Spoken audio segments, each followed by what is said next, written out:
بسم اللہ الرحمن الرحیم۔ تمام دیکھنے والے اور سننے والے ساتھیوں کو السلام علیکم۔ آج کی ہماری ویڈیو کا ٹاپک ہے زندگی سکون سے کیسے گزاریں۔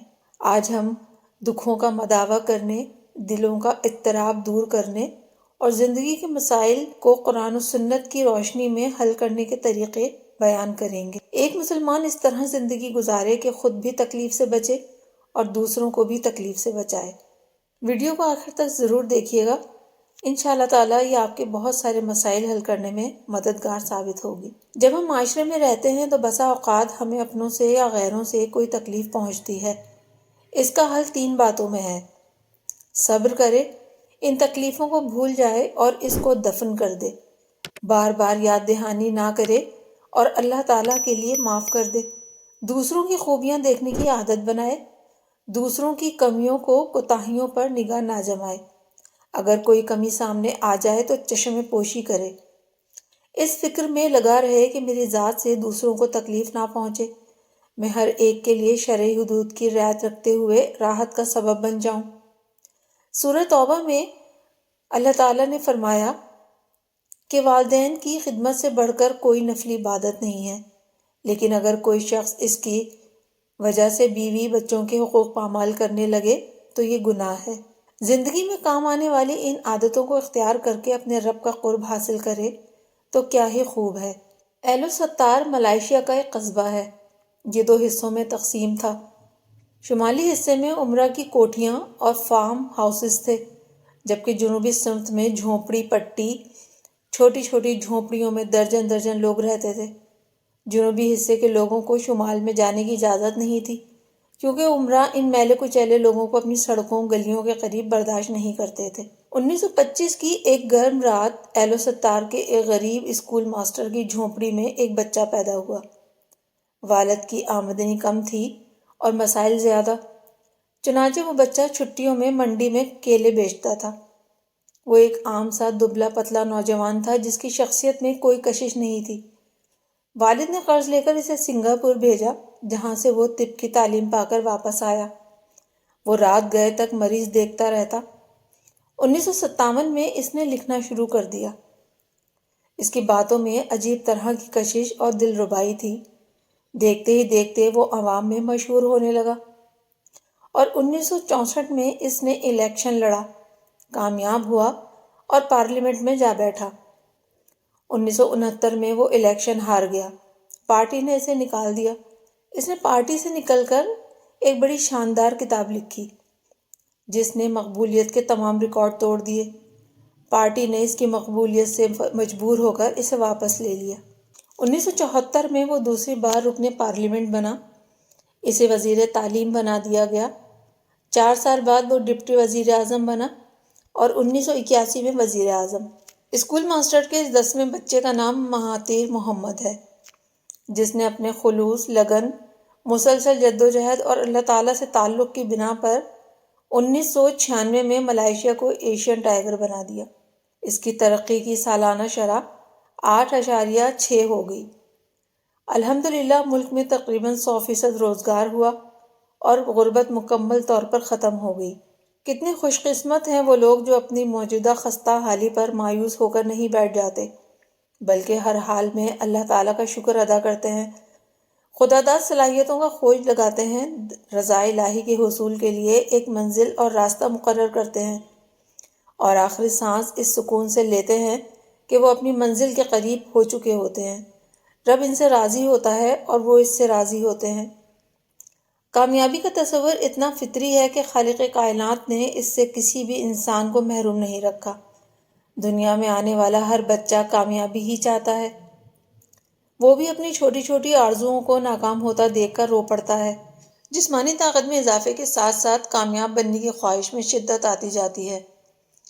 تاہم یہ حقیقت ہے کہ کامیابی صرف خواہش رکھنے سے نہیں ملا کرتی، ورنہ سطح زمین پر کوئی ناکام انسان نظر نہ آتا۔ ہوائی محلات بنانے والا بے عمل شخص ہی دنیا کا سب سے بڑا نادان ہے۔ نبی کریم صلی اللہ علیہ وآلہ وسلم نے فرمایا، نادان ہے وہ شخص جو خواہشات کی پیروی کرے اور اس کے باوجود اپنی کامیابی کی اللہ تعالیٰ سے امید رکھے۔ لہٰذا خواب و خیال کی دنیا سے باہر آئیے اور حقیقی زندگی کو پرسکون زندگی بنانے کی کوششوں میں لگ جائیے۔ یقین جانیے اگر انسان کچھ مثبت طریقے اپنا لے تو کامیابی اس سے دور رہنا پسند نہیں کرتی۔ رہا یہ سوال کہ یہ وہ طریقے کون سے ہیں، ان پر عمل کیسے ممکن ہے، تو آج ہم یہی چیز ڈسکس کریں گے۔ اور ہاں، یہ بات بھی ذہن نشین رہے، جس دن آپ اپنے لاشعور کو یہ یقین دلا دیں گے کہ آپ واقعی کسی مقصد کے لیے دیوانے ہو رہے ہیں، وہ آپ کی پرسکون زندگی کا پہلا دن ہوگا۔ کہ پہاڑ پر بہت سے لوگ چڑھا کرتے ہیں، لیکن بلندی پر وہی پہنچتے ہیں جو چوٹی پر نگاہ رکھتے ہیں۔ کامیابی کے لیے مقصد زندگی کا تعین بہت ضروری ہے۔ بے مقصد زندگی کے صبح و شام کرنے والے شخص کی مثال اس کھلاڑی کسی ہے جو بڑی تیزی سے فٹ بال لیے دوڑ رہا ہے، لیکن اسے گول کرنے کی جگہ معلوم ہی نہیں۔ منزل کے تعین کے بغیر زندگی گزارنے والوں کو قرآن کریم میں یوں سمجھاتا ہے، بھلا کیا تم یہ سمجھ بیٹھے تھے کہ ہم نے تمہیں یوں ہی بے مقصد پیدا کر دیا اور تمہیں واپس ہمارے پاس نہیں لایا جائے گا؟ یہی با مقصد زندگی ہی انسانی بھاگ دوڑ کو جانوروں کے گھومنے پھرنے سے ممتاز کرتی ہے، ورنہ اپنی منزل کو فراموش کر دینے والے کافروں کو تو قرآن کریم جانوروں کی مثل قرار دیتا ہے۔ ایک جگہ اور قرآن پاک میں اللہ تعالیٰ کا ارشاد ہے، اور جنہوں نے کفر اپنا لیا ہے وہ یہاں تو مزے اڑا رہے ہیں اور اس طرح کھا رہے ہیں جیسے چوپائے کھاتے ہیں، اور جہنم ان کا آخری ٹھکانہ ہے۔ تاہم مقصد کے انتخاب میں چند باتوں کا خیال رکھنا ضروری ہے۔ ہر چمکتی ہوئی چیز سونا نہیں ہوتی، محض خواہش کا پورا ہو جانا ہی مقصد نہیں، اور ہر خواہش کو پانے والے کو کامیاب بھی نہیں کہا جا سکتا۔ مثال سے سمجھیے، ایک شخص دکان میں داخل ہوتا ہے، اسلحے کے زور پر دکان لوٹ لیتا ہے، مال و دولت حاصل کر کے روانہ ہو جاتا ہے۔ اپنے مقصد مال کے حصول کو پورا کرنے والے اس شخص کو کیا کامیاب کہا جا سکتا ہے؟ نہیں، ہرگز نہیں۔ وجہ یہ ہے کہ اس کا مقصد ہی درست نہیں تھا۔ انہی ناجائز اور غلط مقاصد کے پیچھے پڑنے والے افراد کی بے کار محنتوں کا قرآن کریم یوں ذکر کرتا ہے، بھلا بتاؤ کہ جس شخص کی نظروں میں اس کی بدعملی ہی خوشنما بنا کر پیش کی گئی ہو، جس کی بنا پر وہ اس بدعملی کو اچھا سمجھتا ہو، وہ نیک آدمی کے برابر کیسے ہو سکتا ہے؟ مقصد کیا ہونا چاہیے؟ لہٰذا پست خیالی سے پرہیز کیجیے اور چند روزہ زندگی کی رونقوں اور مادی راحتوں کو اپنا مقصد نہ بنائیے، بلکہ ان تمام راحتوں، آسائشوں اور نعمتوں کے خالق و مالک اللہ جل جلالہ کی رضا کو حاصل کرنا ہی اپنی زندگی کا مقصد بنا لیجیے۔ یاد رکھیے، اگر کسی کو انتہائی وافر دولت مل جائے، عالیشان گھر نصیب ہو جائے، پرآسائش سواری میسر ہو جائے، من پسند شریک حیات حاصل ہو جائے، قابل رشک منصب و عہدہ مل جائے، لیکن اسے اللہ تعالیٰ نہ ملے، اس کی خوشنودی عطا نہ ہو اور اس کی پسندیدگی نصیب نہ ہو، تو وہ شخص خالی دامن رہے گا، سکون سے محروم رہے گا، عزت کا متلاشی رہے گا، خوشیوں کا پیاسا رہے گا، کامیابی ڈھونڈتا رہے گا۔ اس لیے قرآن کریم سمجھاتا ہے، ترجمہ، اور اللہ کی طرف سے خوشنودی تو سب سے بڑی چیز ہے جو جنت والوں کو نصیب ہوگی، یہی تو زبردست کامیابی ہے۔ حدیث میں ہے، اے آدم کے بیٹے، مجھے تلاش کر، پالے گا، اس لیے کہ اگر تم نے مجھے اپنا لیا تو ہر چیز کو حاصل کر لیا، اگر مجھ سے ہی محروم رہے تو ہر چیز کو کھو دیا، میں تو تمہارے لیے سب سے زیادہ محبوب ہوں۔ نبی کریم صلی اللہ علیہ وآلہ وسلم بھی ہمیں اپنے عمل سے یہ حقیقت سمجھا گئے کہ انسان کی وہ دوڑ دھوپ بہت قیمتی ہے جس سے وہ اپنے خالق کی چاہت کو حاصل کرے، پھر چاہے دنیا میں اس کا پھل ملے یا نہ ملے، پرواہ نہ ہونی چاہیے۔ طائف کا مشہور سفر دلی اذیتوں اور جسمانی تکلیفوں سے بھرپور ہے، لیکن جب جوتے خون سے رنگین ہوتے ہیں اور جسم مبارک کمزوری سے نڈھال ہونے لگتا ہے تو میرے نبی صلی اللہ علیہ وآلہ وسلم کی زبان سے یہ الفاظ سنائی دیتے ہیں، اے اللہ، اگر تم مجھ سے ناراض نہیں تو مجھے کسی کی بھی پرواہ نہیں۔ صحابہ کرام رضی اللہ تعالیٰ عنہ بھی اسی رنگ میں رنگ گئے تھے۔ ان کی زندگی کی تمام دلچسپیاں اور خواہشیں صرف ایک اللہ تعالیٰ کی خوشنودی پر مرکوز ہو گئی تھیں۔ کامیابیاں اسی لیے ان کے قدم چومتی تھیں کہ انہوں نے کامیابی کے خزانے کے مالک کو اپنا مقصود بنا لیا تھا۔ قرآن کریم گواہی دیتا ہے، اللہ کے فضل اور خوشنودی کی تلاش میں لگے ہوئے ہیں۔ اللہ تعالیٰ کی رضا صرف چند عبادات کی ادائیگی سے نہیں ملا کرتی، یہ وہ محبت ہے جو مکمل توجہ چاہتی ہے۔ لہٰذا ہر طرح کی نافرمانیوں اور گناہوں سے بچنے کی نیت کیجیے اور یاد رکھیے، رات بھر کی تہجد آپ کو اللہ تعالیٰ سے اتنا قریب نہیں کرے گی جتنا ایک گناہ سے بچنے کے لیے خواہش کو دبانا آپ کو اللہ تعالیٰ کے نزدیک کر دے گا۔ حدیث مبارکہ میں ہے، گناہوں سے بچو، سب سے زیادہ عبادت گزار بن جاؤ گے۔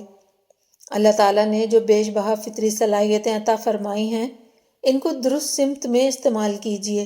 آپ میں تجارت کا ذوق ہے تو سچے اور امانت دار تاجر بن کر ملک و قوم کی خدمت کیجیے۔ قیامت میں آپ کو انبیاء کرام علیہ السلام کے قریب نشست ملے گی۔ آپ نوجوان ہیں، کسی کالج یا یونیورسٹی میں پڑھ رہے ہیں تو مسلمانوں کی خدمت کی نیت سے کسی فن میں مہارت انتہائی حاصل کیجیے اور غیروں کی محتاجگی سے امت مسلمہ کو بچائیے۔ آپ صحافی یا ادیب ہیں تو اپنے قلم کو امت مسلمہ کو بیدار کرنے کے لیے وقف کر دیجیے۔ غفلت کی تہہ میں اٹے ہوئے حقائق کو صاف کر کے سامنے لائیے۔ اللہ تعالیٰ کی رضا حاصل کرنے کا اہم ترین کام اس کی مخلوق کو اللہ والا بنانا ہے، بھٹکے ہوئے بندوں کو ان کے مالک سے ملانا ہے، گناہوں کی آگ میں جلتے ہوئے معاشرے کو فرما برداری کی خوشبوؤں سے مہکانا ہے۔ قرآن حکیم تو اس کام کو نبی کریم صلی اللہ علیہ وسلم کی اتباع کی نشانی قرار دیتا ہے۔ اے پیغمبر، کہہ دو کہ یہ میرا راستہ ہے، میں بھی پوری بصیرت کے ساتھ اللہ کی طرف بلاتا ہوں، اور جنہوں نے میری پیروی کی ہے وہ بھی، اور اللہ ہر قسم کے شرک سے پاک ہے، اور میں ان لوگوں میں سے نہیں ہوں جو اللہ کے ساتھ کسی کو شریک ٹھہراتے ہیں۔ اپنے مقصد کے لیے ٹھوس قدم بڑھائیے۔ نبی کریم صلی اللہ علیہ وسلم فرماتے ہیں، جو منزل کھو جانے سے ڈرتا ہے وہ رات کی ابتدائی حصے ہی میں سفر شروع کر دیتا ہے، اور جو ایسا کرتا ہے وہ منزل پا لیتا ہے۔ معرف الحدیث میں ہے، عرب کا دستور تھا کہ مسافروں کے قافلے رات کے آخری حصے میں چلتے تھے، اور اس کی وجہ سے قزاقوں اور رہزنوں کے حملے عموماً سحری میں ہی ہوا کرتے تھے۔ اس کا قدرتی نتیجہ یہ تھا کہ جس مسافر یا جس قافلے کو رہزنوں کے حملے کا خوف ہوتا، وہ بجائے آخری رات کے شروع رات میں چل دیتا اور اس تدبیر سے بحفاظت اپنی منزل پر پہنچ جاتا۔ رسول اللہ صلی اللہ علیہ وسلم نے اس حدیث میں اس مثال سے سمجھایا کہ جس طرح رہزنوں کے حملے سے ڈرنے والے مسافر اپنے آرام اور اپنی نیند کو قربان کر کے چل دیتے ہیں، اسی طرح اپنے انجام کی فکر رکھنے والے اور دوزخ سے ڈرنے والے مسافر آخرت کو چاہیے کہ اپنی منزل یعنی جنت تک پہنچنے کے لیے اپنی راحتوں اور خواہشوں کو قربان کرے اور منزل مقصود کی طرف تیز گامی سے چلے۔ جب آپ نے اللہ تعالیٰ کی خوشنودی کو اپنا مقصد بنا لیا ہے تو اس کی تکمیل کے لیے ایک ٹھوس قدم بڑھائیں۔ اس اہم ترین مقصد تک پہنچنے کے لیے آخر تک بیدار رہنے کی ضرورت ہے۔ یاد رکھیے، کسی بھی کام کو پائے تکمیل تک پہنچانے کے لیے 4 مراحل ضرور طے کرنے پڑتے ہیں۔ پہلے اپنے اس کام کے مقصد کو مقرر کرنا، پھر اس کے مطابق وسائل پیدا کرنا، اپنے انداز فکر، قوت اور فطرت کے مطابق ٹھیک راستہ ڈھونڈنا، اور پھر مناسب قدم بڑھانا۔ منزل کی راہ میں مشکلات کا پیش آنا اس کے حق ہونے کی سب سے بڑی نشانی ہے۔ جب آپ نے رضا الہی اور حصول جنت کو اپنی زندگی کا مقصد بنا لیا ہے تو دنیاوی جھمیلوں، شیطانی وسوسوں، ذہنی تکلیفوں سے مت گھبرائیے۔ ان کے گھیرے میں آنے کے بعد سوچوں میں گھنٹوں گم رہنے کے بجائے مشورہ کر لیں، لیکن مشورہ ان افراد سے کریں جو دیندار، سمجھدار، تجربہ کار اور رازدار ہوں۔ ایسے افراد سے مشورہ یقیناً آپ کو مقصد سے بھٹکنے سے بچا سکتا ہے۔ جب حضور صلی اللہ علیہ وسلم کی عمر 40 برس کے قریب ہوئی تو غار حرا میں حضرت جبرائیل علیہ السلام سورہ علق کی ابتدائی آیات کی وحی لے کر آئے اور نبوت کی بھاری ذمہ داری آپ کے کاندھوں پر ڈالی گئی۔ آپ صلی اللہ علیہ وسلم گھر تشریف لائے اور پہلے اپنی بیوی حضرت خدیجہ رضی اللہ تعالیٰ عنہ کو واقعہ بتا کر مشورہ کیا۔ حضرت خدیجہ آپ کو ورقہ بن نوفل کے پاس لے گئیں، جو کہ عیسائیوں کے بڑے عالم تھے اور عیسیٰ علیہ السلام کے لائے ہوئے حقیقی مذہب پر قائم تھے۔ ورقہ نے حالات سن کر کہا، قسم ہے اس ذات کی جس کے قبضے میں میری جان ہے، آپ اس امت کے نبی ہیں، آپ کے پاس وہی فرشتہ آیا ہے جو موسیٰ علیہ السلام کے پاس آتا تھا۔ اس واقعے سے ہمارے لیے جو سبق ملتا ہے، حضرت شیخ عبدالحق محدث دہلوی رحمۃ اللہ علیہ اس بارے میں لکھتے ہیں، سیدہ خدیجہ الکبریٰ رضی اللہ تعالیٰ عنہ کا حضور صلی اللہ علیہ وآلہ وسلم کو ورقہ کے پاس لے جانے کے واقعے میں یہ اشارہ ہے کہ حیرت و اشتباہ کے وقت علماء اور اہل بصیرت سے مشورہ کرنا ضروری ہے تاکہ مقصد کی طرف رہنمائی حاصل ہو سکے۔ مقصد کے لیے تڑپ پیدا کیجیے۔ جب تک آپ اپنے مقصد کے لیے دیوانے نہیں ہوں گے، سمجھ لیجئے کہ آپ کی خواہش بالکل بے جان ارادے کی سی ہے جو کسی وقت بھی شک و شبے کی آندھیوں میں دب سکتا ہے۔ اگر آپ اپنی منزل کو اپنے دل کی نگاہوں سے نہیں دیکھ سکے اور خواہش کی شدت دن بدن بڑھ نہیں رہی اور اٹھتے بیٹھتے سوتے جاگتے آپ کا مقصود آپ کے سامنے نہیں ہے، اور اگر آپ اپنے وقت کا بیشتر حصہ اپنے مقصد حیات کی خواہش کو حاصل کرنے میں صرف نہیں کرتے، تو آپ یقیناً کامیاب نہیں ہوں گے۔ بہتر یہ ہے کہ مقاصد کو لکھ لیا جائے۔ جو بات صفحات کے حوالے کر دی جاتی ہے وہ ذہن پر زیادہ دیر پر نقش چھوڑتی ہے۔ ان لکھے ہوئے مقاصد کو کئی بار پڑھیے۔ اگر ممکن ہو تو ہر روز صبح و شام چند منٹ کے لیے اس مقصد کو دہرا لیجئے۔ سونے سے پہلے اپنے آپ سے کہیے، میں اس مقصد کی خاطر ہر ممکن اور ضروری قدم اٹھاؤں گا۔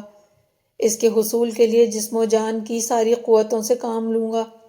جس قدر قربانیاں دینی پڑیں دیتا چلا جاؤں گا۔ جب آپ ان الفاظ کو بار بار دہرائیں گے تو خواب میں بھی کبھی کبھی ایک تصویر سی سامنے آ جائے گی جس میں آپ اس حالت میں ہوں گے گویا آپ کا مقصد حاصل ہو چکا ہے۔